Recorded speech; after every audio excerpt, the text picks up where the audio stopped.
განაჩენი 8 წლის შემდეგ ნავთლუღის სპეცოპერაციის საქმე დასრულებულია. ახალაიას ვერდიქტი.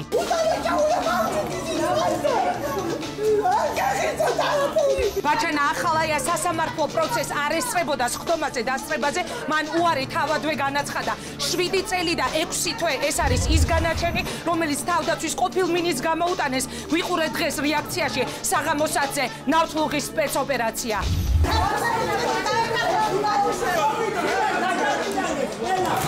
მეგონა რომ უმაღლეს ზომას მიიღებდა. ჩვენ ვთხოვულობთ როგორც დაზარალებულის მშობელი უვადო პატიმრობას. ეს არ იყო სპეცოპერაცია, ეს იყო მკვლელობა. სასამართლოს არ ქონდა საფუძველი განუყენებელი განაჩენი გამოეცა. თქვენ ელოდით რომ ბაჩანა ახალაიას გაამართლებდნენ დღეს? ეს არის თქვენი სამართლიანობა. მე არ ახალყო თქვენო. ჩემი შვილი იმიტომ დაისაჯა რომ ბაჩუ ახალაიას კურსელი იყო, მეგობარი იყო.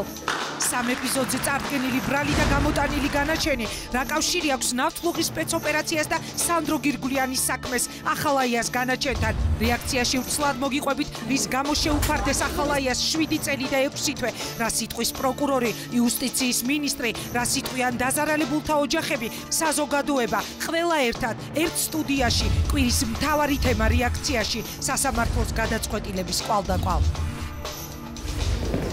ისაც აქამდე არ ყოფილა და ის რის თქმასაც ვაპირებთ ტელეკომპანია იმედი ჟურნალისტების სპეციალური მიმართვა საკუთარ მაყურებელს რა აქვს სათქმელი იმედის წამყვანებს მოსახლეობისთვის დღეს ყველა ერთად ერთ სტუდიაში საღამოსათზე ვიკრიბებით ჩვენ ყველაფერზე ღიად უნდა ვისაუბროთ. რა ხდება იმედში რეაქციაში პირდაპირ ეთერში შალვა რამიშვილი, თეა სიჭინავა, ეკა ხოფერია, ნანიკო ხაზარაძე, დუტა სხირტლაძე. ვიყურეთ საღამოსათზე დღეს რეაქცია არ უნდა გამოტოვოთ.